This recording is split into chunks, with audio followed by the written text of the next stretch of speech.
نواز شریف کے عابد شیر علی آج کل وہ بدتمیزی میں وہ ایک ڈگری حاصل کر رہے ہیں لنڈن سے، اور وہاں سے وہ آئے روز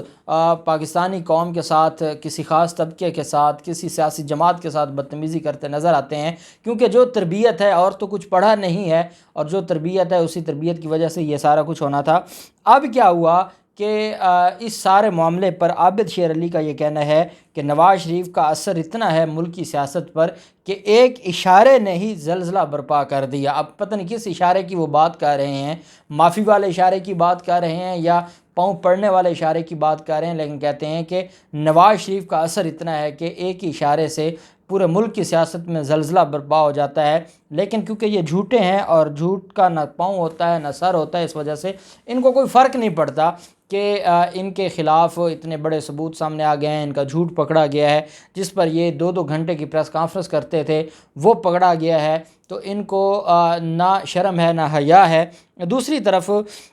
برطانوی سولیسٹر نے جو بیان حلفی کے حوالے سے بڑا انکشاف کیا ہے، اور یہ ایک نیوز پیپر سے گفتگو کرتے ہوئے سولیسٹر چارلس گتھری نے کہا ہے، انکشاف کیا ہے کہ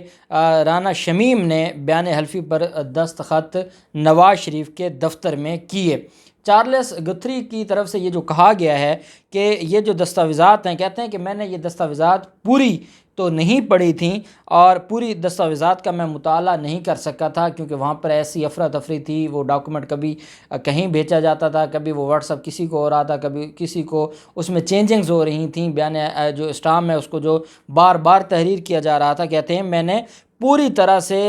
دستاویزات کا مطالعہ میں نہیں کر سکا تھا، میں بس اتنا جانتا تھا کہ نواز شریف سے متعلق کہ اس میں کوئی بہت بڑی بات ہے۔ دستاویزات کو سرسری دیکھنے کے بعد میں نے اس کی تصدیق کر دی۔ برطانوی سولیسٹر کے مطابق نوٹری شناخت کی تصدیق کے بعد دستاویزات پر مہر لگاتا ہے، دستاویزات کے اصل ہونے کی کوئی ذمہ داری نہیں ہوتی۔ دستخط کے وقت ان کے ارد گرد کافی لوگ موجود تھے، ان لوگوں کی موجودگی سے لگا دستاویزات کافی اہمیت کی حامل ہے، اور حسن نواز کے دفتر میں بیان حلفی پر دستخط کیے گئے، یہ کہنا ہے اس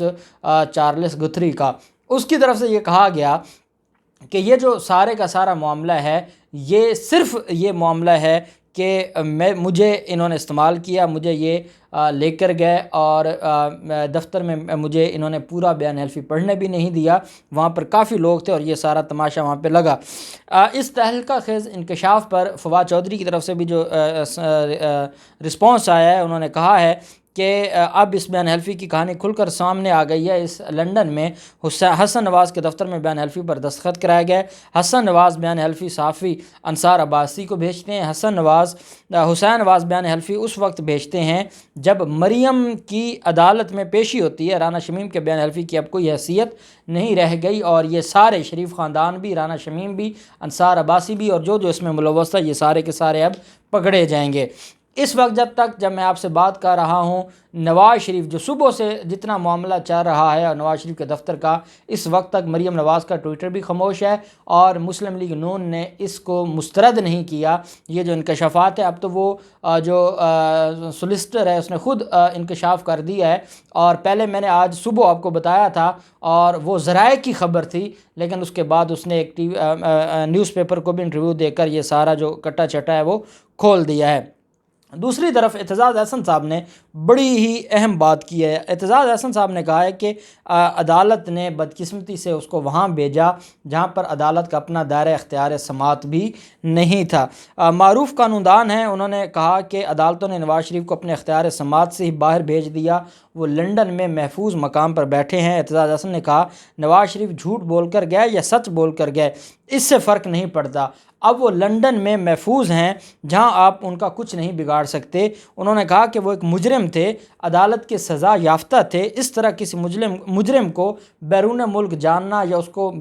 پاکستان سے نکالنے کی مثال ہی نہیں ملتی۔ انہوں نے کہا دنیا میں کہیں ایسی مثال نہیں ملتی کہ کسی عدالت نے اپنے کسی محبوس مجرم کو صرف ضمانت نہیں دی، بلکہ وہ اپنے ملک میں تاکہ وہ اپنے ملک میں آزادانہ گھوم پھر سکے، بلکہ اس عدالت نے اپنے دائرہ اختیار سماعت سے ہی باہر بھیج دیا ہے کہ بعد میں اگر اس کو بلانا پڑ جائے تو اس کو بلایا بھی جائے گا یا نہیں بلایا جا سکتا۔ انہوں نے کہا کہ یہ ایک انوکھا فیصلہ ہے ہمارا جو ماضی کا لاہور ہائی کورٹ کا، کہتے ہیں دنیا میں اس کی تاریخ نہیں ملتی۔ انہوں نے کہا، بات کرتے ہوئے کہا کہ عدالتیں عام لوگوں کو کسی بچے کی کسٹڈی ملنے کی صورت میں اسے ایک ضلع سے باہر دوسرے ضلع میں جانے کی اجازت نہیں دیتی، مگر حیرانگی ہے کہ کس طرح نواز شریف کے جرائم ثابت ہونے کے باوجود انہیں ملک سے باہر نکالا گیا، اور نہ صرف ان کو ملک سے باہر نکالا گیا، ان کو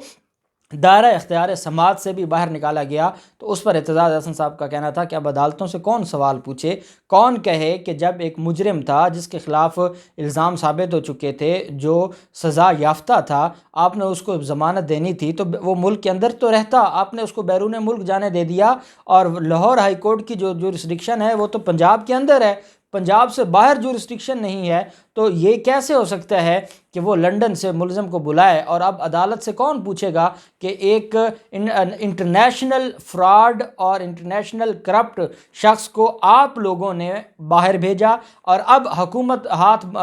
کھڑے کر کے بیٹھی ہے اور حکومت کو سمجھ نہیں آتا کیا اب عدالتیں یہ ذمہ داری لیں گی اور کیا قوم کو یہ بتائیں گی کہ ہاں ہم نے باہر بھیجا لیکن اب ہم اس کو واپس نہیں بلا سکتے۔ عدالتوں کو کوئی فرق نہیں پڑتا، ہمارے جو نظام ہے اس کو کوئی فرق نہیں پڑتا، ہمارا نظام تو انجوائے کر رہا ہے، وہ اپنی تنخواہیں لے رہا ہے ہمارا نظام، اور فرق کس کو پڑنا ہے، وہ ریاست کو پڑنا ہے یا عوام کو پڑنا ہے۔ اور اعتزاز احسن صاحب نے کہا کہ یہ